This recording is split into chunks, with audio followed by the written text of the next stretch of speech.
seeing that everywhere. It's just a shortage of inventory. We think it's driven by low interest rates, and everybody's out there buying. So I don't know if there's any relief in sight. Yeah, I'm with you. So any recommendations, Joe? For someone looking to buy, Yeah. uh, Different market. different markets. Just get on the waiting list, especially if you're doing a 1031 exchange. You have to kind of do it backwards. You can't sell your property and then expect to find another property within 6 months to close within the 180 days. What you have to do is put your earnest money deposit down now, wait 6 months, and then put your property on the market. So you'll have plenty of time to meet the 180-day deadline. Right. And I know that Carmen DeFulvio has a couple of, well, he doesn't have but the product is available where you can actually, I forget what it's called. It's like a reverse Your 10, reverse You can exchange. do a reverse exchange. reverse Yeah. exchange. Mhm. Okay. So there's options there for everyone. So, well, welcome back, Joe. We should have you back as another speaker here pretty soon. We'll have to talk about that. Or Okay. when they let you escape from California, let me know. I'll take you out to dinner over here. Okay. Deal. um, okay, so we'll go ahead and send the market report out to you guys. And I don't know if I have the rental report just yet in our email, but we'll see if we can get that from our property manager as well, because I know that everyone loves getting those. So um, you'll see it in the chat, so you can download it. And I think we fixed the problem with not being able to copy the chat. I don't know if any of you guys do that, but at the end of these meetings, I normally hit if you go into the chat, there's like these three little buttons. You can click on that and you can hit save chat. And that way, if you were chatting with someone and exchanging information, I encourage you guys also, we're not going to go around the room like we normally do when we're live. I'm hoping next month we'll be live, but I will let you know. And normally when we get together, we go around the room and we ask for wants, needs, whether that be, if you need a contractor or handyman or pest guy or whatever, or roofer or whatever, that, you can make that request then. Or if you have a property that you're wanting to market, feel free to go ahead and put that in the chat. I'm going to be doing that during while our presenter is speaking. And I have a piece of land out in Fallon that is already has the well, has septic, and has electrical. And so it's ready for someone to build a home on. It's zoned for, it's a 10-acre lot. It's zoned for a 3-bedroom, 2-bath home. And it's kind of a cool location. It's on the southeast side of Fallon. So if anyone's looking for property out there, it's literally a half a mile from the Air Force base, from the naval base. Air Force, naval. Anyway, it's right there next to the airport. Anyway, so you guys are all laughing at me. So without further ado, I would like to introduce our speaker. And again, use the chat for shares. And if you have questions, I'm going to let Yakov explain to us how he wants to handle that, because some people want to have, unmute yourself and let's just have a chat. And some speakers would rather you, speak in the chat and we can unmute you. So we'll talk about that. So Yakov has been considered to be one of the leading experts when it comes to attracting high net worth investors and raising capital using LinkedIn. He's the author of Disrupting LinkedIn and a sought after authority by top business owners and sales leaders worldwide. Yakov has shared the stage with Samantha DeBianca of Bravo hit TV show Millionaire Dollar Listing, and has been a guest on numerous media outlets. He's a resident of Scottsdale, Arizona. Today, Yakov is the proud leader of Linked Lead Enterprises, where his webinars, on-demand training programs, and strategic consulting accelerators give people proven strategies and techniques for transforming their LinkedIn profiles into priceless capital raising assets. So without further ado, we can introduce Yakov. Thank you. Hey, good to be here. Hi, everyone. Hi. Welcome. So Great. we want to know how you want us to handle the question answer portion of your speech, or not speech, but your presentation. I'm gonna give a big speech The now. speech. So best way to do it, if you've got specific questions, I'm probably gonna cover them because I've done this a time or two. I know some of the things that usually come up. If you've got specific questions, or we might even do some spotlights here. We'll see what happens. We'll see how things go. There's not a Q&A box here. There's a chat box. You can let me know in the chat box. We'll wrap up with questions today, but for the best flow of things, when you think of a question, jot it down. And if I haven't answered it, before we get to the end, put it in the chat box. We'll get to as many questions as we have time for. Awesome. And then you shared with us a Q&A. Do you want us to go ahead and put those questions in the chat box, or would you like us to send that via PDF to everyone?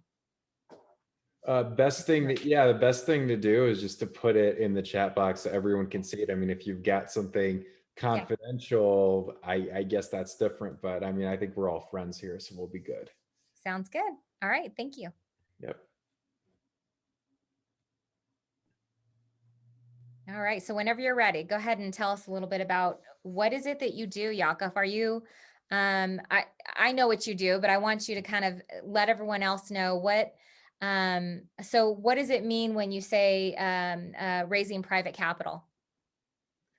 Well, I'm also curious to know more about people's experience in this group too. So raising private capital, I know everyone here is a real estate entrepreneur. I know we have some people who are probably doing different asset classes, some people doing smaller deals, some people doing larger deals, some commercial, some residential. So when we talk about raising private capital in this context, we're talking about finding private lenders. We're talking about building relationships with high net worth individuals who can fund your deals. And most people who take our programs, they're branching out into multifamily, or they're branching out into doing commercial investing.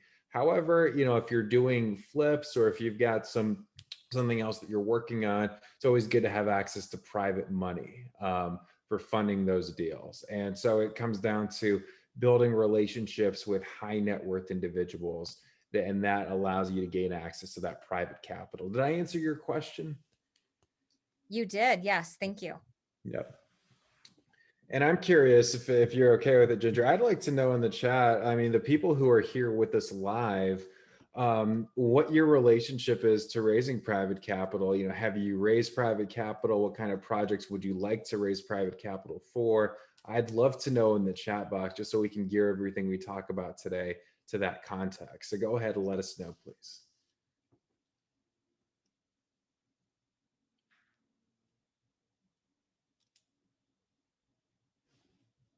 Let's see what we've got here.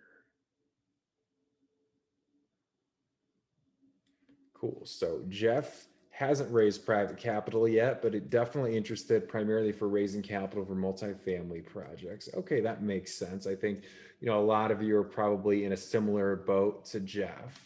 That's what I find with a lot of real estate entrepreneurs who we talk to. Let's see. Anyone here, if you've already raised private capital, or if you've done multifamily projects, let me know in the chat box too. If not, I'm just going to assume everyone is raising private capital curious.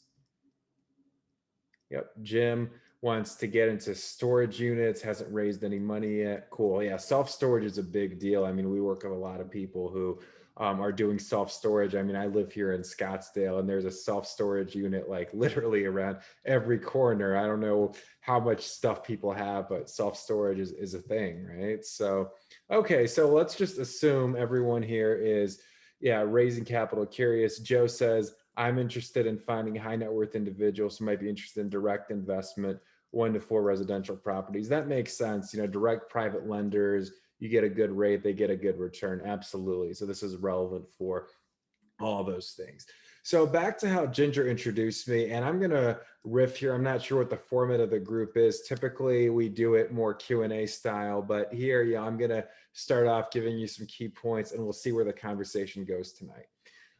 So typically when we talk about LinkedIn, we're talking about a way, and this is the issue that people run into, and I know everyone here is in various stages of, let's call it, your capital raising journey. So most people who get into real estate entrepreneurship, and you're probably in the same boat, were not part of the good old boys club growing up, right? They didn't know a bunch of ultra affluent, ultra wealthy people that gave them a certain work ethic, a certain drive, a certain ambition. And a lot of people in this space, I know, are very proud of being self-made and going out there and making it happen. And so when it comes to raising private capital, a lot of people will come to us, or they'll talk to their mentor, other people in the space, and they'll say, well, geez, multifamily or commercial seems like a great idea. Private money, yeah, it makes a lot of sense. It's like putting gasoline on the fire. It's going to allow me to scale my portfolio. It's going to allow me to grow faster. But I don't know a bunch of people who have 200, 300, 400 grand or more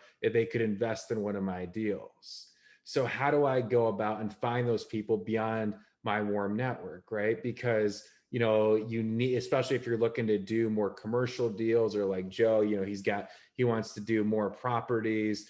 It's how do you go about and find those people? And when I was first kind of starting out in this business, it's funny because we had a client and their mentor told them to go to the country club or to go to networking events where high net worth individuals were. And that's kind of the old school advice, old school approach to it. The problem is all of the whole COVID thing happened, in-person networking kind of went away. And so virtual networking, as wonderful as it is, to find those truly high net worth individuals, it's very much, a needle in a haystack, very difficult to do. And so what I came along and show people how to do, and what we're going to be talking about today, is how to use LinkedIn out of all places. That thing that I'm sure all of you have, but maybe you haven't logged into in a little while, or maybe you just used when you were in a W-2, or maybe you use for your current job. And how to use that place and not only find people who have private capital who they can place, who are high net worth individuals, but to actually build their trust and build enough value to where there's enough of a relationship to where they want to learn more and ultimately invest with you. And how do you do that while staying compliant with the SEC? Because that's a really important thing too. So those are all things we can talk about tonight. Obviously, there's a lot to it. I want to make sure this conversation is geared towards you for being here live right now. I know people from different backgrounds. So the very first thing that I'll share with you, and Ginger, I'm going to stop for a second because I want to know, like, timing wise, how long these meetups usually go for, so we can kind of maneuver some of the content tonight. And then we'll start to talk about, some of LinkedIn's changes and why you need to consider LinkedIn as a place for building those key relationships. So Ginger, can you fill me in a little bit on the format? Because I'm not quite sure here. Yeah, so it just depends on the speaker. So we typically will go for an hour and a half is general, and then usually the last half hour we network and stuff. So it just depends on the, how many questions, you're getting. So go as long as you need to, as long as there's interest. Yeah, absolutely. You have all the time you need. Okay, cool. So with that being said, let's start to talk about, and you know what, I've even, if we want to get fancy here, I've got slides. I'll show you guys because the people love the slides. So we've got some visuals, and you'll start to see me share my screen in a second because I've got this slide deck, and you're going to see this is going to be some really cool stuff. So yeah, I thought this would be a bit of a shorter time frame, but no, we've got plenty of opportunity here. So let me just pull this up and we'll get right into it. And especially like with this format, as you've got questions, let me know in the chat box. We'll definitely, I think we'll have plenty of time to get to your questions and talk about next steps and all those wonderful, wonderful things. So let me see. All right, perfect. All right, so here's where we're going to start today. You're going to start to see my screen here in a moment. Perfect. All right, so we're going to start to talk about the new LinkedIn and what makes LinkedIn a great place for finding the investors that you're looking for. And earlier in the presentation, what I usually would do is I talk about myself and my background. Ginger gave a great introduction. If you guys want to know more, feel free to ask too. I can talk about that all day, but I figured you'd get more value from hearing about how you can build these investor relationships on LinkedIn. So New LinkedIn, there's 3 surprising changes that you need to know. The high quality and what we call the next generation of the LinkedIn audience. So right now there's more than 675 million active users on LinkedIn, more than 130 million accounts in the US. Average household income on LinkedIn, just the average is $115,000. So people on LinkedIn tend to be more affluent. They're there for different reasons than they are in places like Facebook, Instagram, Twitter, TikTok, whatever else is out there right now, right? The 25 to 35-year-olds, fastest growing age group on LinkedIn. And since Microsoft purchased LinkedIn a few years ago for $26.2 billion, they've completely revamped the platform. It used to be this place that was only a resume platform. It was kind of stuffy and hard to navigate, where now it's user-friendly to the point where in 2020, conversations on LinkedIn were up by 50%. Okay, so people are engaging more. People are longing for networking, just like you are for being on this call and for building relationships. And that's part of the reason why LinkedIn is more active than ever. And their user base is only growing. The CEO, he wants to go to 2.2 billion users by the end of 2022. So that's coming up. And the cool thing that you need to know, business people, high net worth individuals, they're on LinkedIn to build relationships, to grow, to learn. And a lot of them are sick and tired of the drama that's on Facebook and Instagram. So your ideal investors, people who can fund your deals, they're absolutely on LinkedIn and you can reach them directly. I'll give you some examples here and we'll talk about list building a little later. So this example right here, 28,000 plus individuals. You can build this list literally within a matter of minutes. So you used to have to go and buy a list from a list broker and spend a couple grand. This information is available at your fingertips when you know how to find it. So this list right here, these are tech founders in California, 28,000 plus of these individuals you can reach directly and connect with on LinkedIn. Another list, dentists, for a lot of you, when you think a high net worth individual, you think of a dentist or a doctor. 14,000 owners of dental practices. These are just small dental practices here in the US. Another example, lawyers. These are lawyers in the state of Florida, small law firms, 16,000 plus. Again, when you know how to build this type of list, you can do it on LinkedIn literally in a matter of minutes, and it's really hyper targeted. And we'll talk more about targeting here in a moment. Second surprising change, your increased exposure on your LinkedIn profile and business pages. So write this down because a lot of you may not know this. Your LinkedIn profile, other than your website, is your most important online asset right now, because when people Google your name, even if you haven't updated that thing for a while, your LinkedIn profile is going to be one of the first things that comes up. So it's important, especially when it comes to raising private capital and building trust with potential investors, to have a LinkedIn profile that positions you the right way, that builds trust and builds value. And LinkedIn business pages are also great ways of getting more exposure for your business, your brand, as you branch out in real estate. Third surprising change, personality-driven content. Okay, it's not just a stuffy platform anymore. LinkedIn video is really hitting the scene. It used to be that LinkedIn video got 5 times the exposure of any other content. It's not quite that right now, but at the same time, people are engaging with stories. And again, people are craving that level of connection and relationship. So let's compare, and we're going to look at this in terms of using these platforms to generate investor leads. So let's say Facebook, right? If you want to go and find investors using Facebook, requires thousands of dollars a month in additional ad spend if you want to get any traction. This new way of using LinkedIn, we call it the new LinkedIn for finding investors, 0 additional ad spend required. When you want to build a list or a potential audience to target on Facebook, it's based on this crazy thing called the algorithm. LinkedIn, you can be hyper specific on criteria you select. It's more intentional. Facebook has a limited level of trust and intimacy. LinkedIn gives you the potential, and this is important, to build high levels of trust and intimacy with high net worth individuals as that trusted advisor. Facebook, if you're going to use Facebook to try to market for investors, you're going to get much lower quality investor leads, very low, usually low quality people opting in. LinkedIn has A-list type of investor leads. And Facebook, if any of you have run Facebook ads before, they have tricky policies on what you can and can't say. LinkedIn, none of that applies. If we compare it to SEO and blogging, which a lot of people here have heard of and probably use, with SEO, search engine optimization, you pay the SEO guy upwards of $3,000 a month. LinkedIn, you can streamline the system for building, launching, and scaling your LinkedIn investor machine. SEO is a lot longer, more ambiguous. Here, you can start building these relationships within 30 days or less. And this is hyper targeted, intentional, and it's not about posting and hoping, just like SEO or blogging or creating a bunch of content when you don't want to. All that stuff is very unintentional compared to this.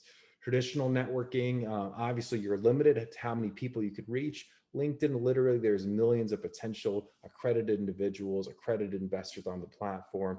You can pinpoint who you want to reach, and it's 90% automated, highly delegatable, and takes a max of 20 minutes per day to manage when you know what you're doing. So it's underutilized for raising capital, great place for finding investors consistently. Okay, so understand, and we talked about this earlier, regardless of where you are in your capital raising journey, LinkedIn is a hidden gold mine for building those investor relationships.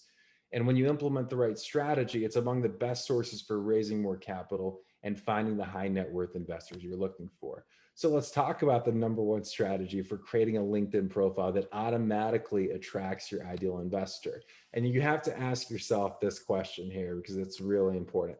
What would your A-list investor think? And let me unpack that for you in a second, right? Because the problem is this: when we talk about using the internet, when we talk about using LinkedIn for building investor relationships, they don't trust you. They don't know you from Tom. They think that you're someone who's after their money, and they don't trust you yet, right? And we have to think about what is the psychology of that high net worth individual. And by the way, this applies to offline as well, okay?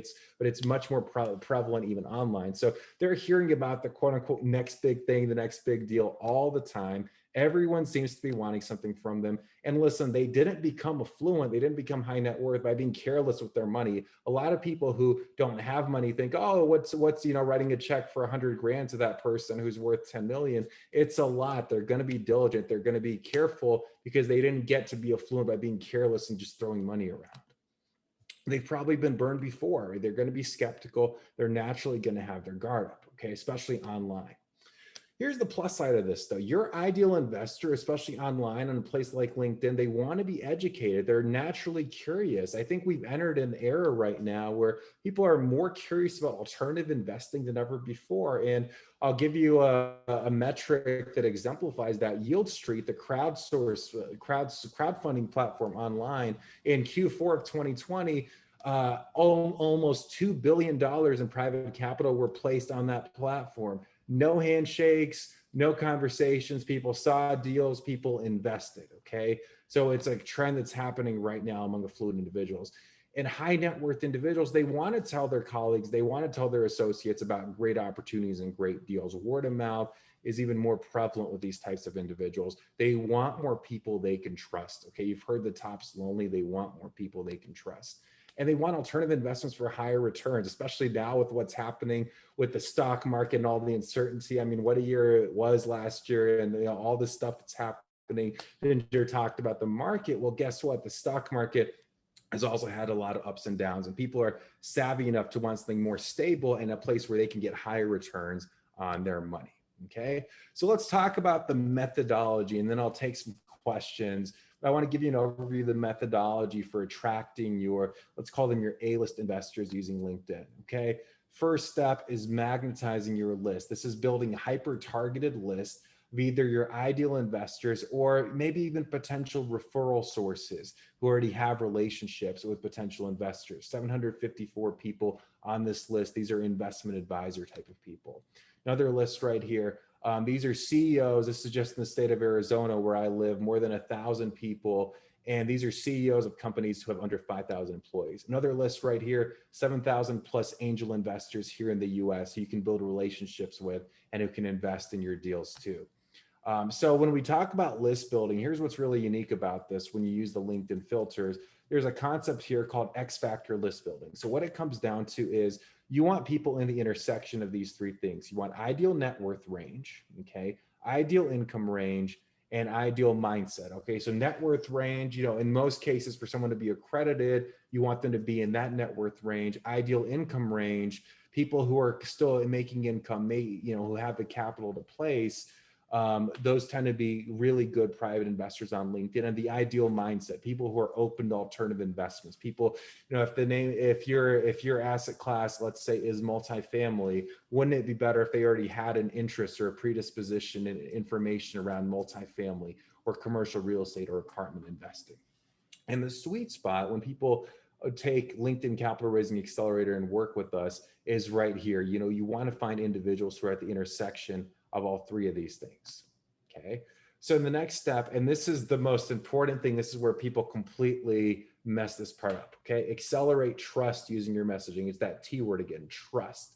Really, really big word. Okay. So there's three areas on LinkedIn that are really important for your messaging. There's your LinkedIn profile, there's your content, and then there's the direct messaging. Okay, so having the right LinkedIn profile, what does that give you? Well, it gives you a strong first impression. It increases your visibility, not just on LinkedIn, but online in general too. Gives you social proof, gives you instant credibility when you do this the right way, gives you instant authority when you position yourself as that trusted advisor, not just as someone who wants people's money. And it gives you all those things. So here are some common blunders to avoid, because, you know, I see a lot of these a lot, and I want to make sure that you avoid making these blunders. Okay. And it's okay if you've been making these blunders until now, because now you know, and you can go ahead and you can make those adjustments. So first thing, the corporate resume. So a lot of real estate entrepreneurs, a lot of real estate investors, they go out, they pay a writer to write them something that sounds very corporate, very professional, very formal for their LinkedIn profiles. And you're not going to bore people into investing with you. Okay. You're not going to bore people into giving you their money. So what you have to understand, we're not going for corporate here, because corporate, it'll just bore people to death. It won't capture their attention. And they want to see the real you, right? They want to really feel that relationship. So the corporate resume structure is not what we're talking about. Your LinkedIn profile is so much more than a resume. When done the right way, it's a magnet for attracting your ideal investors.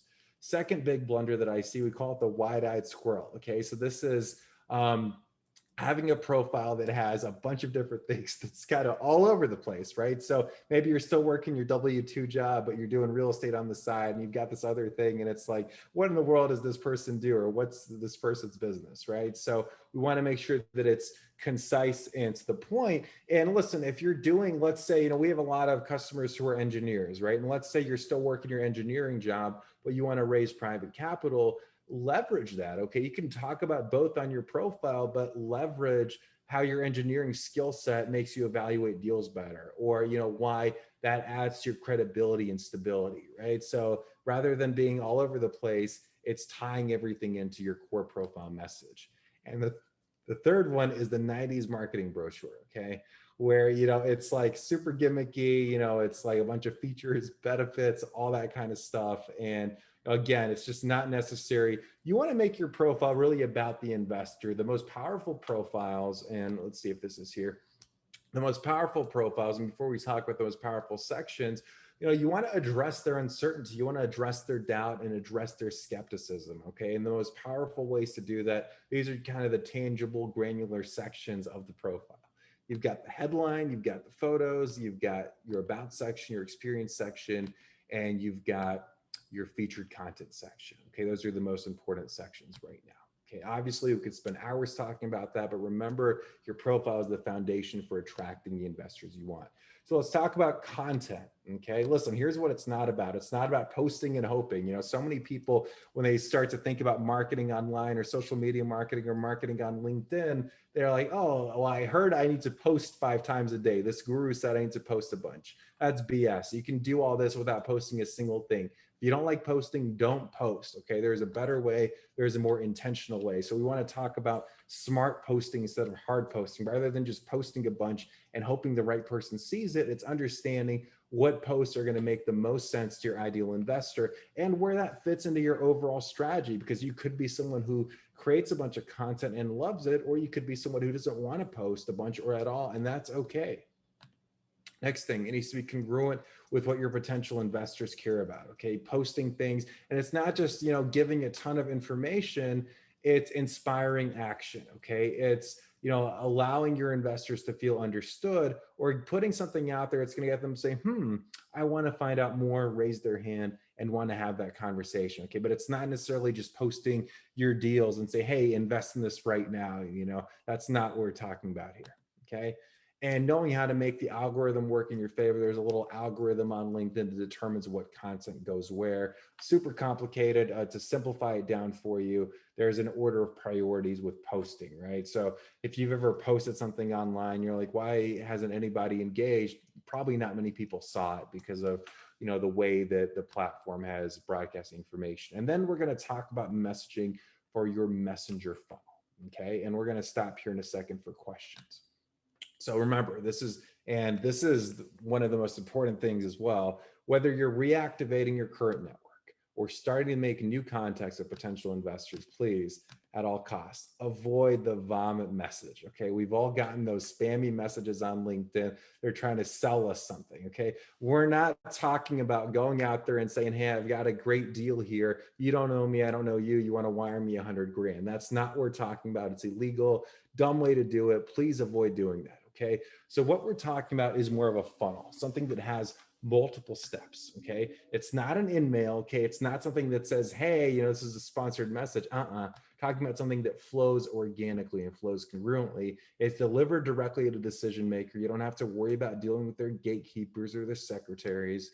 And you want to make it look automated without looking automated. The great thing is there's different automation software out there that does this for you. Okay, so you don't have to outsource this, or you don't have to sit there for hours doing it yourself. There's software out there that does it for you. So there's also leading and responsive messaging, okay? Where, once someone raises their hand, once someone engages and wants to know more, how to transition that relationship beyond LinkedIn.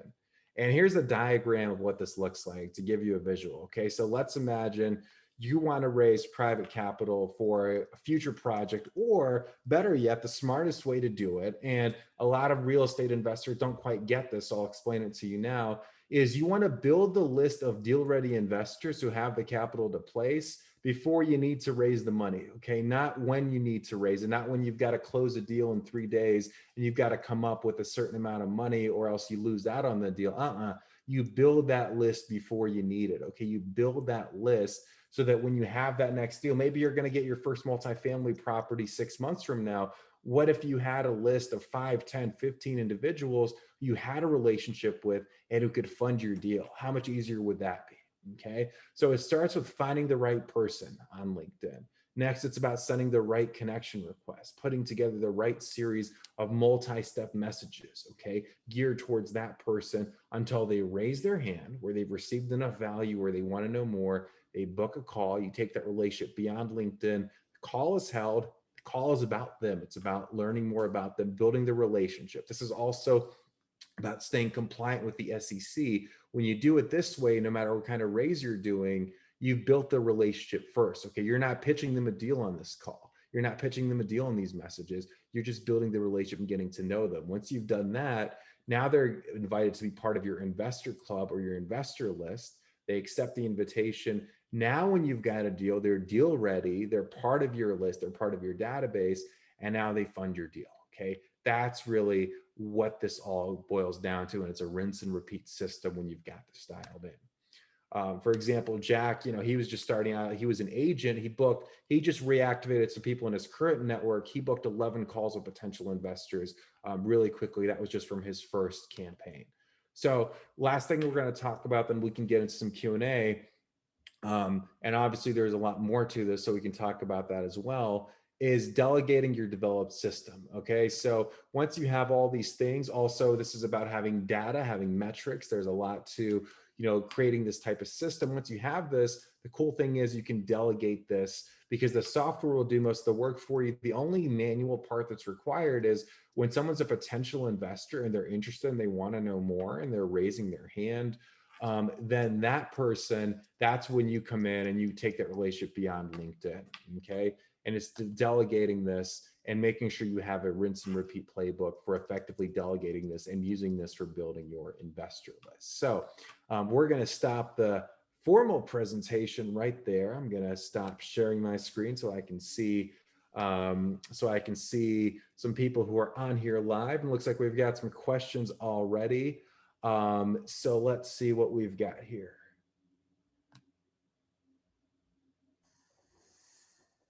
Everett wants to know, when building my profile, what are your suggestions if I use it for my current job as well? So Everett, I get that question a lot. You know, it's one of the questions I get asked all the time. So there's three answers, or no, there's like a couple answers to it, depending on your job, right? So if HR is lax about, you know, what you're putting online. Like if your job, for example, was like as a mortgage loan officer, they're, you know, really, really on it. So that my answer would be different. But if you're, you know, in outside sales at, you know, a fairly new and sophisticated company, I would use the same profile for both if at all possible. I would just list real estate under a different experience. And more importantly, when positioning yourself, I would position your current W-2 experience as an asset, as a different perspective, as another reason for potential investors to trust you. You could also make a separate profile if you needed to, just so the two wouldn't get in the way. Or third option, you could use direct messaging from your current profile, because that's between you and the other person, right? So it's not like everyone's seeing that. That's typically how to answer that question. But here's what it shouldn't stop you from doing, especially if you know that you're going to need to raise private capital at some point sooner rather than later. What you're going to want to do is tap into the system, get some of this implemented so that you have that list of investors before you need. Don't let it cripple you. Don't let it be one of those things where, oh, I'm not ready yet, I need to quit the day job first. You know, start developing the system now. Start putting yourself in a position to build those investor relationships now. All right, let's see what else we've got. Jeff, what would you recommend for someone that has it built in, is using W-2 job right now, is using that to fund their real estate investing? You're committed while also building trust with investors on the real estate side. So it's interesting because I'm not sure if I'm understanding your question. Maybe some people at your W-2 job are also funding your deals. No, so I mean, pretty much like it's the same question that was above, right? It's like, I'm a W-2 employee, I work at a tech company, I use LinkedIn for work, right? So I'm trying to toe the line on like, okay, how do I show my current / future employers that I am committed to being a W-2 employee, but also do real estate on the side, or, you know, build trust with investors, right? It feels like a fine line. Yeah. Yeah, so grow, I mean, in your case, you couldn't mention real estate investing under your experiences. You could choose not to, but either way, go start expanding your network, you know, build those lists, connect with those potential high net worth individuals, and have those conversations and direct messages. No one sees that. You know, the companies, your employers, they're not going to see that. That's between you and the other person. Yeah, definitely. Yeah, direct messages is definitely good feedback. Thanks. Mm-hmm. Is your approach for us to find leads or making it easier for leads to find us? Great question, Joe. How about both? How about both? How about something where you're going out there and proactively building relationships, but how about people also coming to you? And part of having a great profile is getting an increase in visibility. And part of it, well, LinkedIn does this really cool thing. Let's say you go and over the next few months, you connect with 500 angel investors, right? So LinkedIn is going to say, so this person wants to connect with angel investors. They're going to show your profile as a recommended connection to other angel investors. So you'll have, and I get this all the time, I get real estate investors wanting to connect with me, you know, just because of LinkedIn's algorithm. So you're going to have both when you do this the right way. What software do you recommend for us to, do you recommend or use? I don't mention specific software when I'm giving these kind of talks or webinars, just because there's a few different ones and there's some very important compliance guidelines. And I just don't want the liability of recommending a software and then, you know, people misusing it or not quite understanding exactly how to use it. So I'm not going to recommend specific ones, but I will say whatever software you use, make sure that it's cloud-based, make sure that it's not a Chrome extension. Otherwise you could get your account shut down. So, you know, that's where I'll leave that. What are some of the biggest mistakes you see people making when using LinkedIn to raise capital? Well, we've talked about a few of them, you know, having profiles that look terrible or don't really resonate with investors, not having a strategy, not having a plan or an intention, right? So, you know, having something where, you know, they're posting and hoping, they're like, oh, great, I edited my profile, I'm about to raise a bunch of money. That's just not how it works, right? You need a system, you need to have a strategy in place. Another really big one is people thinking that it's too early for them to start building investor relationships. That's not the case. If you're planning, if you're capital raising curious, like we talked about, now is a good time to start building those key relationships. Okay. So those are a few of the biggest ones. And then another one is people, will pitch right out of the gate or think they need to throw deals in people's faces. It's about getting people to raise their hand and getting people to engage first. That's a really, really big thing. So yeah. And then with that too, the other one is, there's something that it just slipped my mind that I wanted to get into here. We talked about being ready. We talked about some of those profile mistakes already. And here's the other one. People think that, they need to be perfect in their approach, and that they need everyone to say yes. They need everyone who's a high net worth individual to be interested. And there's such a scarcity around that. There's such a limited thinking around that. Instead, you want to think about it as people are either going to self-select or deselect. So it's on you to have the right system. It's on you to have messaging that builds trust. It's on you to maximize your positioning. But there's going to be people who it's not a fit for. You don't want to spend 3 hours on a call with someone who doesn't have capital to place, right? You don't want to do that. Okay. So it's giving people an opportunity to either self-select or deselect. That's a really, really big thing. And celebrating when people aren't the right fit, and then making sure that people raise their hand before you spend any bandwidth or time engaging with them manually and putting your personal energy into it. Let the automation filter people out and only engage with the people who have raised their hand and are interested in finding out more. Okay, let's see what else we have on these questions. Ooh, got a couple here. I'm going to scroll up and see. Does it make sense to have one LinkedIn profile for your day job, another profile for your real estate alter ego? It could. It could make sense. I would just caution against that because you probably have people in your current network who might be great potential investors for you, but you definitely could create a separate profile. It's more of a process, I guess, if you create a new one from scratch. Plus, if people go and Google your name, there's two profiles that come up. You can create confusion, and who knows. Okay, Jeff says, do you see any themes in the types of deals that are typically most appealing to investors? For example, syndication, small multifamily, the BR deals, as I call them. So most people that work with us are doing some type of syndication or small multifamily or even larger multifamily apartment investing. We have people doing self-storage syndications. We have people wanting to start their own real estate funds. We have a few people that do single family and just want to ramp up their volume, right? So that happens as well. So it's a mix of things. And here's the cool part about it. Asset class really doesn't matter here because the strategy is similar. Whether you want to raise capital for multifamily syndication or for mobile home park or for a real estate fund, or for a small multifamily, it's still about that flow chart that I showed you, right? It's still about building those key investor relationships. It's still about getting people to raise their hand. It's still about taking relationships beyond LinkedIn. What might change is the targeting, and the targeting is going to change anyway depending on who you are and the type of investor you're looking for, and ultimately how much capital you want to raise. Some of you may be wanting investors who can invest at least 500K, for example. That's different than if you only need someone who can invest 50, right? So that's really where there's more variance, not so much on specific asset class and deal type. And Ginger posted a listing, which is in Fallon.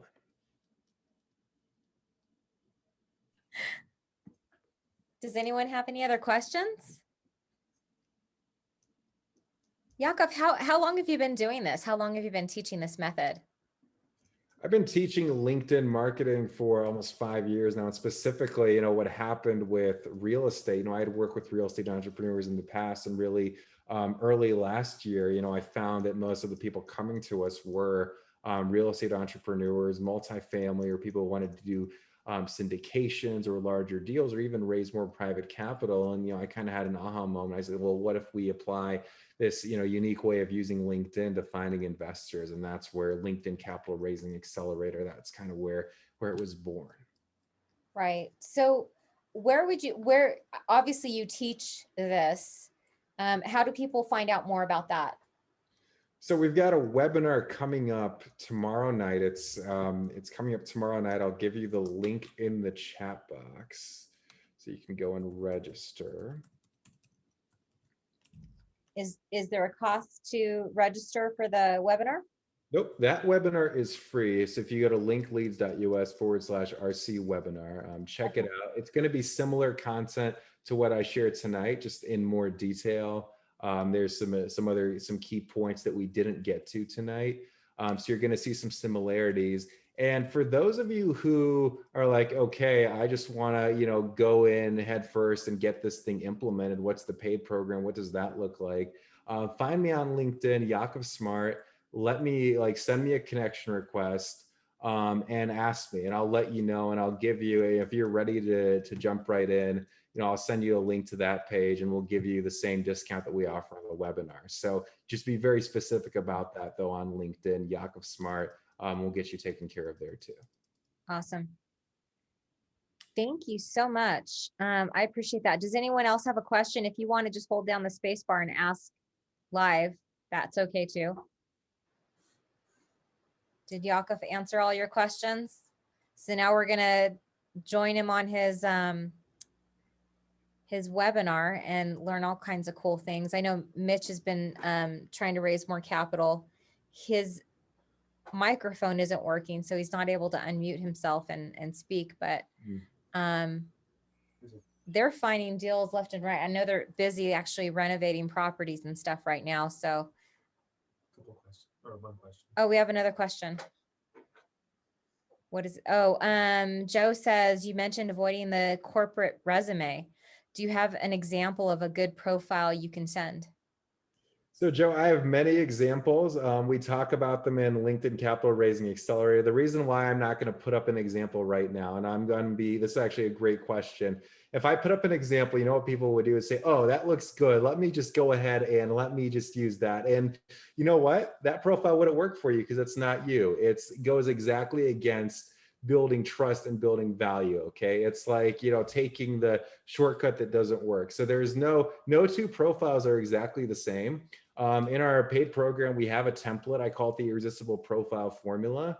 But it's still a framework. It's not an exact hey, every single person needs to raise capital. You just use this and the money comes rolling in, because that's BS, right? Instead, there's a few different variations, and it also needs to be geared towards who your ideal investor is, right? So your profile is going to be very different if your ideal investor is, let's say, a tech entrepreneur versus if your ideal investor is a college professor, right? I mean, that's a different value system, different outlook on life, different way of thinking. Your profile is going to be very different if, let's say, you're a military veteran and you want to partner with veterans who can invest in your deals, right? Or let's say, you're wanting to attract people who are already, let's say real estate brokers or in the mortgage space, right? Again, very different approach to it. And that's why there's no one size fits all to it. But I will say the thing to really think about is gearing it towards your ideal investor. And where this is really powerful, and I think, I've done a little bit of this on this presentation because I tend to do that. And I do a lot of these, is anticipating the questions in people's minds. Okay, how powerful is it when someone can say the question that you're thinking in your mind before you ask the question? If you can do that on your profile, now you're really getting somewhere, because most people just want to talk about themselves or how great their deals are. If you're allowing people to feel seen and understood, you're really going to cut through the noise.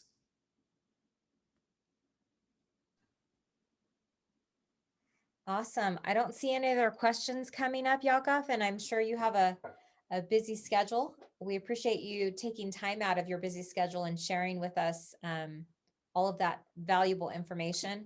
Hopefully we'll see you on the webinar.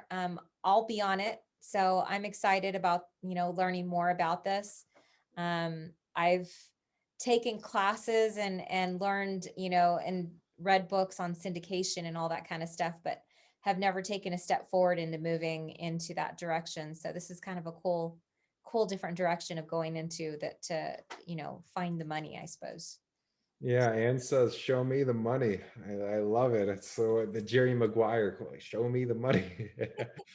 Let me drop that link in one more time too, because I know it's kind of further in the chat box. And then it says linkleads.us/RC webinar, and it should Yeah, take you right thank you. there, and you can reserve your spot. Perfect. My assistant's registering me right now, so So, hopefully I'll see all of you guys in there. I'm gonna just kind of I appreciate it. Thank you so much, Yakov. I really appreciate you coming in, and I'm sure we will see more of you. I'm not sure, where are you located?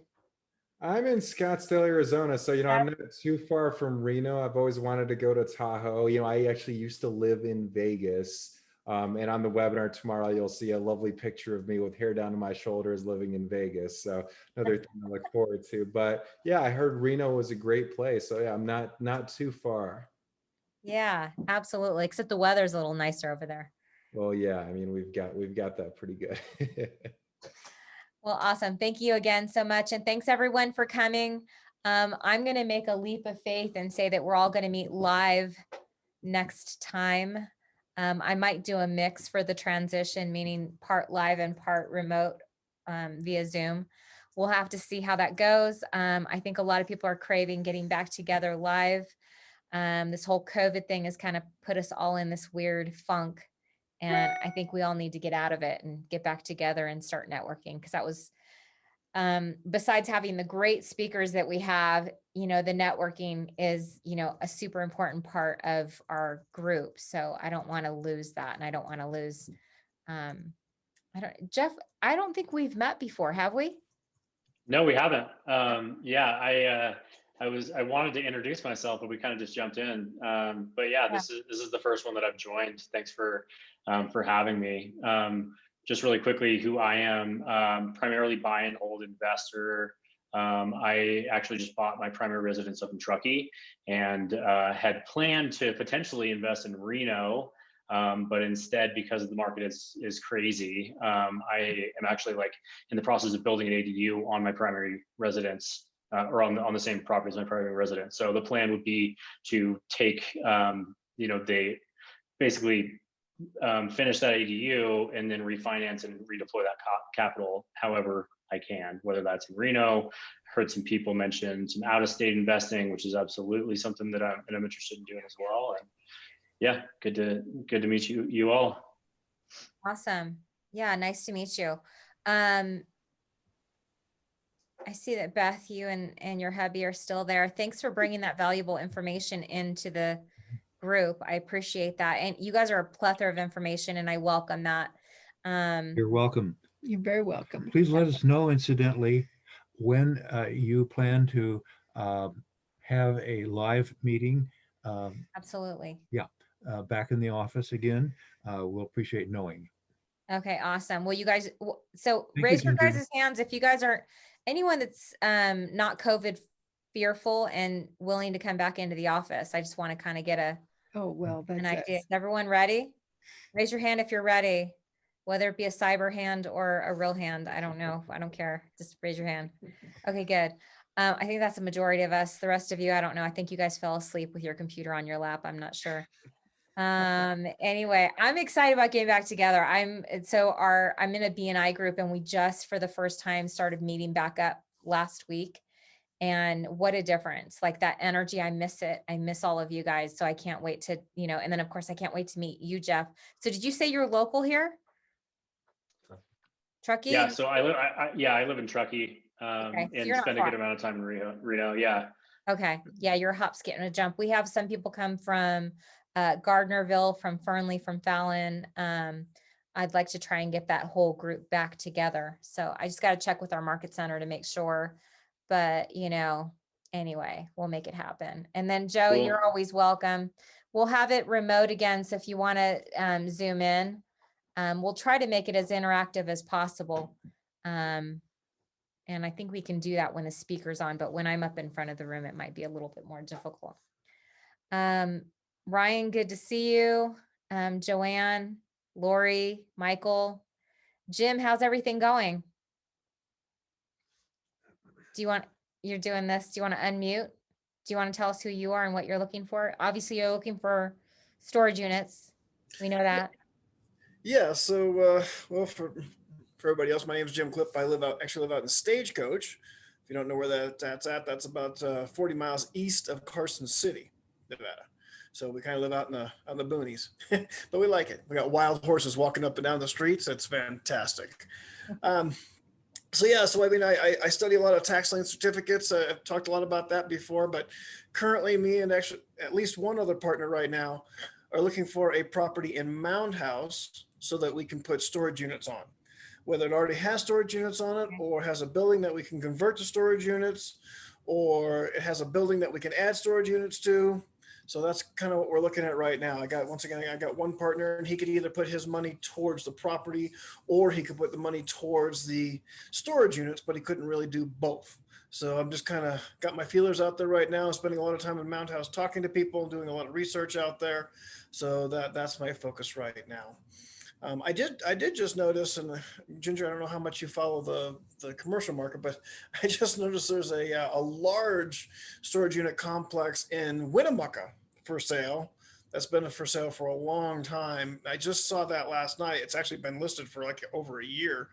I might look into that and see what they got going on out there. See if we can work out something.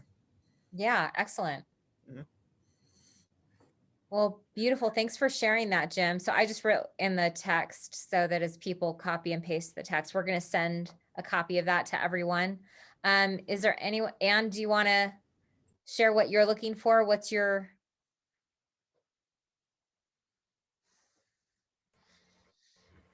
Can you hear me? Yes, we can. My earpiece died. Oh, shoot. Yeah, I don't know. Right now, I'm still just kind of catching up with myself. But one of the projects I'm hoping to work on, there's a house behind me. It one day might be interesting to share a full story if I can acquire it. But there was a gentleman who was deceased in the house for quite a while, and his family lives out of state, and we were able to get in contact with them. And they live in Texas, so it's not California. They can't just drive over. And right now they're just not sure what they want to do with the house. It needs a complete rehab. It was built in 1974 and nothing has changed since. And because he passed away in the house, there is an odor as well. So complete rehab of everything, the roof, the kitchen, the floors, everything. But they even kind of talks amongst themselves of, oh, maybe we'll start vacationing in the mountains. And I'm thinking, you're 60 years old and you're going to start now. So, but it's in probate. But at least I went over, they invited me over, I walked through it. But yeah, that's where I'll need the money because it will be an expensive rehab, but at least, and that would be my first big one. Oh, cool. Very cool. Very exciting. Yeah. That's it. Awesome. Thank you. Lori, do you want to talk? Do you want to share a want or need? Hi, this is Lori. I'm an investor in California, but I also have property in other states. I currently have a couple of doctor clients that are looking for investments to buy. So if somebody has a single family home or a cheaper multifamily, smaller multifamily that they're looking to sell, send me the information. Okay, great. Anything in particular? Like, are they looking for investment properties? Or are they looking to live? Yeah, they're just looking for investment properties and specifically some good write-offs because they're high income earners. So Gotcha. Good investments, good return. Yeah, I've got a couple of those. Probably newer properties, which is, not always going with the higher return. But yeah, if you have a good investment, feel free to share. Okay. Yeah, it's a tough market right now to get a good return on with the price point that we're at right now. Yeah, there's just too much competition and not nearly enough supply anywhere in any market. Exactly. And the rents aren't really keeping up with those prices. So yeah, exactly.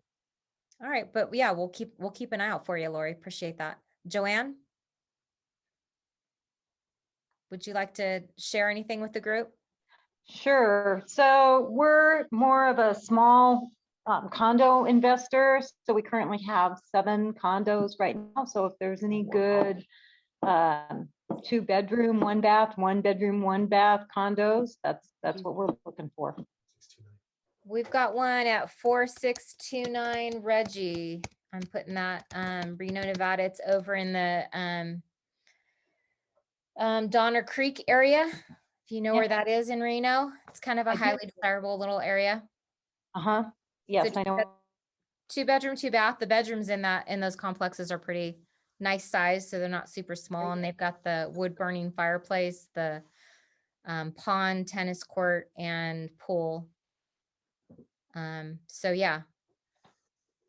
Okay, yeah. So if you can give me that address one more time, please. My phone Sure. dropped off. Yeah, it's in the chat. We'll send it to you also if Okay. you registered, but it's 4629 Reggie. Okay, 4629 Reggie. Great. Thank you so much. You're welcome. It's a ground floor unit, so those are usually more desirable than the upper floors. Oh, yeah, absolutely. It's not really renovated, hardly at all. I mean, the person that owns it is living or just vacated from it recently, and it'll be ready to show a week from Saturday is when we're having an open house, and then we're showing it actively. So do you have an agent already, Joanne? Or do you buy? We do have an agent that we work with. Perfect. So I will definitely see about that. Yeah, definitely. Thank you so much. Yeah, you're welcome. What's the list price on that? What are you guys listed at one for? What do we got Reggie listed at? I'm looking for it on the thing. 230. Is that right? 240. It's 240. 240,000 is the list price. And the HOA, do you know what the HOA is? We'll send it to all of you guys when we send the information on this meetup. Michael, do you want to share anything with the group? Yeah, just say hi again. It's been a while, but yeah, I've been just watching the market get really hot. Same, I have a couple rental properties in Southern California and moved them to Reno about a year and a half ago, and have a couple investment properties here in Reno. And yeah, the last one I just picked up was a 1-bedroom, 1-bath condo over by the airport over by Reno. Okay. Same, had a tenant already in it, lived there for a long time, just kind of built in. I just paid for it in cash. I think Very I'm nice. looking at about a 5.5–6% cash return. Nice. Yeah, these are really easy. The Reggie complex, they're super easy to rent out. It's dog friendly. The neighbors all kind of look out for each other, and it's a very safe environment is what I would say. And they've got lots of lush, mature landscaping, right up against, like, is that Rattlesnake Mountain that's right back there somewhere? Anyway, it's kind of a nice, and then there's a big old pond and a walking trail around it. So I'll send you guys all some information on it. It's I was looking at, I want to say the HOA is like 280 or 2 something. Do you got That's it? always the hardest part, is the HOAs. Yeah. 288. 298. Oh, 298, excuse me. So, but you have all the amenities. I want to say they do. I don't know how, I don't play pickleball, but I think that some of the pickleball tournaments happen there on their tennis court sometimes. So I don't know if they convert it or how that works, but anyway, Ryan, do you want to give a share or something that you are? Sure. Yeah, I've just been buying rentals in Kansas City last year and this year, and I'm actually trying to do 2 flips out of state now. So yeah, just working on that, and that's been keeping me pretty busy. Very nice. Any needs or wants? Are you looking locally? Are you still looking for, out of state? What are you looking for? No, I'm pretty much focused out of state. Okay. You want more Kansas City properties, or you're looking elsewhere? Just Kansas City. Yeah. Okay. All right. Beautiful. Anyone else want to share anything? Any events that are going on that you want to share with the group? Anything going on? Anything at all? I know we touched on it earlier, but I am just kind of curious for you, just what you're seeing for, it's funny. It's the inventory is so low. I just, do you foresee things changing? As the rent moratoriums kind of come back, like what's the chatter in kind of the real estate and the agent world about stuff like that? Yeah. So it's much easier now to get tenants out. You just, oddly enough, you just can't get them out for non-payment. Does that make sense? It kind of logically doesn't make sense, but it makes sense because of, so I don't know where that's gonna go. There's nothing that's been said that I'm aware of. Anne, are you familiar with what's going on with that? I know you've got some rental properties and stuff that you're kind of staying abreast of that. Yeah, I haven't heard much yet for Nevada, but in Texas and Ohio, landlords have just had successful lawsuits against the government because they can't get tenants out. And they've said, you've caused a takings on my property. And so there's already 2 successful lawsuits with that. Yeah, I think I'm seeing the same thing. Most of the people that I come across, they're not having any problems with their tenants paying.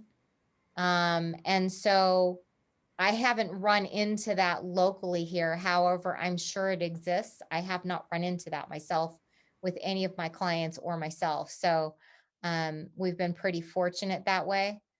But I do have some people that they're just being creative with making sure that they're giving, just working with their tenants. So if they have, a moment where they can't pay, but yeah, giving notices to tenants isn't a thing of the past anymore. I was thinking more on the lines of an owner who now doesn't want to deal with it anymore, sells the property, or they still have a mortgage and foreclosures maybe go up. I'm just trying to think of all the the ways that we get more inventory, while at the same time the reality is more people are moving here. So I just don't see an end in kind of the prices going up near term. So always what goes up is going to come down, right? So I don't know, because I agree with you. There is still an influx of people. So we're still not staying ahead of that aspect. Even with the builders, they're still not building, in my opinion, any faster, but I guess they are. Well, I read it. By the way, I read an article yesterday that lumber prices have gone up 170%. They can't get certain, metal ties. Like an average single family home just went up for the builder somewhere between 17 and 20 grand just for the cost of goods sold to make the house. So obviously, if I can't get parts, but also just the raw costs are just going up, so it's slowing down. Builders are abandoning kind of projects and stuff. Yeah, my contractor that I'm working with right now works really closely with home builders, and he said that they just stopped. They're just not even wanting to build right now at all because of the cost of materials. Lumber is going nuts right now.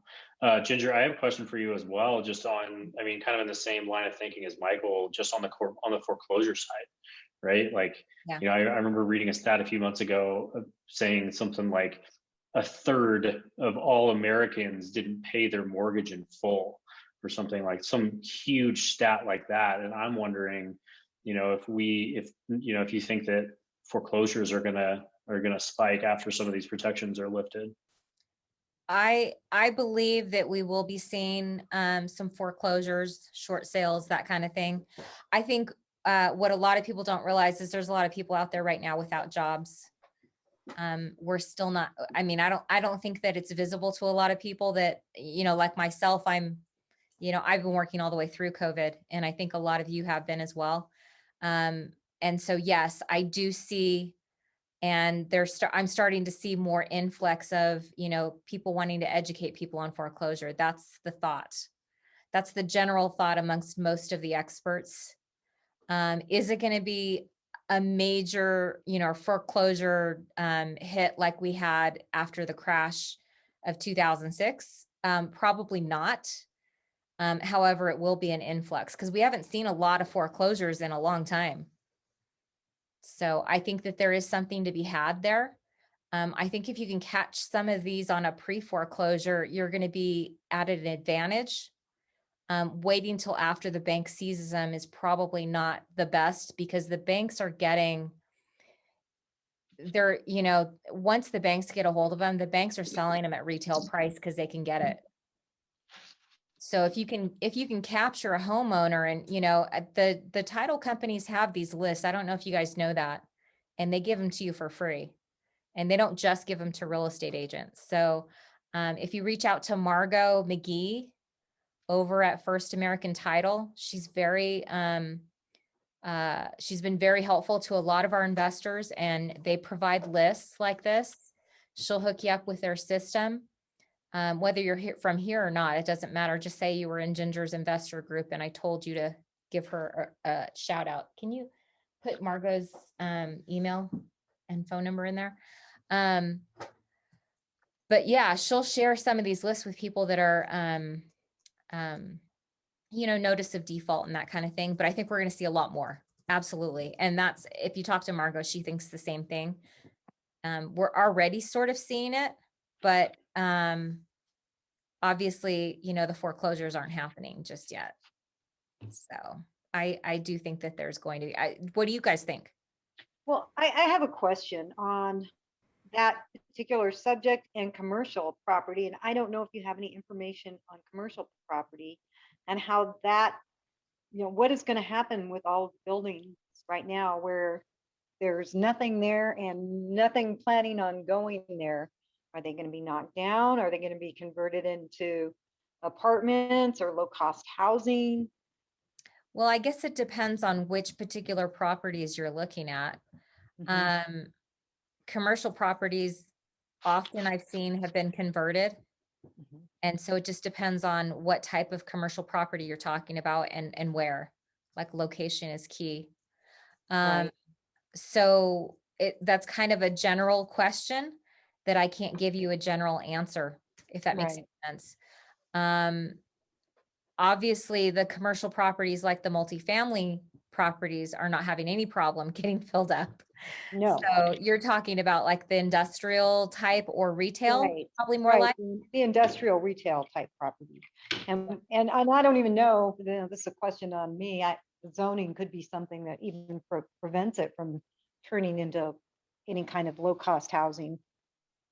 Well, I mean, there's always conversion and zoning. So, depending on the structure, if it's capable of converting to like a multifamily type of thing. I don't know. I don't know what's going to happen there. And it's probably going to be dependent on the individual. A lot of businesses are empty right now. So I think a lot of the spaces are empty that are still being paid for and rented out. I know the lender, one of the lenders that I just had lunch with the other day was saying that, it's still a ghost town. They're still all working from home, and they're realizing just how much more productive they are from home. And I think a lot of businesses are seeing that. They're, the concept that people won't get things done from their home is squashed by this whole COVID now that everyone's being forced to work from home. So I don't know. Your guess is as good as mine, but as far as the, the foreclosures or pre-foreclosures, I say, start going after them now. Start educating yourself on how to go about that. There's online classes galore that, teach you how to, approach those. And that's a careful situation. So you want to go after those very differently because you're dealing with people that, are in a very sensitive situation.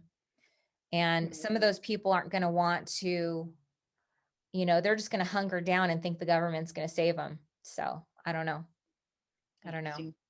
Yeah. Thank you. And I'll comment on one of the things that Michael asked, and that was about some of the landlords that are ready to sell. And so I'm waiting for my real estate license still to come in. It's in the state, it's being processed. I'm hoping it'll be here someday. But my first listing will be my neighbor who had a rental house and had a tenant that wasn't paying for a year, and he's done. He's just like, I'm done with it. This has been a nightmare. I want it off my shoulders. I don't want it anymore. So like Michael mentioned, I think there are going to be some landlords like that. Gotcha. Yeah, the ones that are out of state are for sure. Yeah, we picked up a multi-unit place kind of like that, and the seller carried the financing too, which was nice. Oh, Well, that's maybe great. even in-state. I mean, my neighbor's here, Northwest Reno, and his rental is in Sun Valley, so he's local.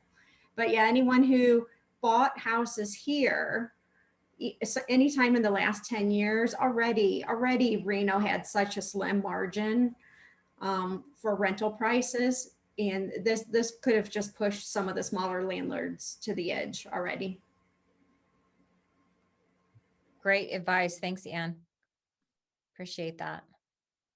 Anyone else have a topic they want to discuss? All right. On that note, I'm going to end it. And I'm just going to tell you guys, we're going to make every effort to make this live next time. I think our numbers are starting to dwindle. We're going to have a really good speaker next time. I'm trying to see if Corey from First American can come back and talk to us about all the new development and projects. Remember, he brought his maps last time. He's going to give us an up-to-date report on what is actually going on now and what to expect. There's all kinds of cool things going on in over near the Gigafactory and Silver Springs, all kinds of weird stuff. Weird. I say weird because it's weird to me. I never would have imagined some of these things going in over there, but so looking forward to talking to all you guys. And Jim, keep us aware of what's going on in your neck of the woods, because I see your property that you own your own home, right? Yes. Yeah, I see your guys' property values just like freaking skyrocketing in the next couple of years. It will depend on what happens. You know, 'cause like you just mentioned, Silver Springs. There was a whole bunch of developments getting approved, and then a company, and maybe you're aware of this, a company bought all those approved developments. Mhm. I haven't seen any activity yet. I drive through there almost every day because I go up. I leave Stagecoach and I actually go east and go up USA Parkway to get to Reno. And I haven't seen anybody breaking ground or any activity yet, but it's all approved. So we'll see what happens. Yeah, it'll be happening here pretty soon. Does anyone go to the Thursday morning event that John Spinola's group? I highly recommend that. I'm going to try and attend tomorrow. Yeah, but I used to go there. They're awesome.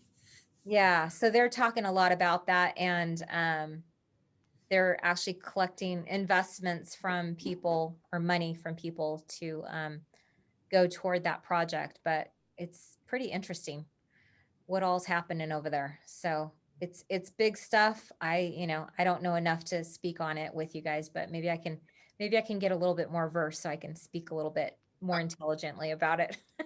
I was actually on the webinar or the Zoom meeting when they launched that kickoff to raise money. Yeah.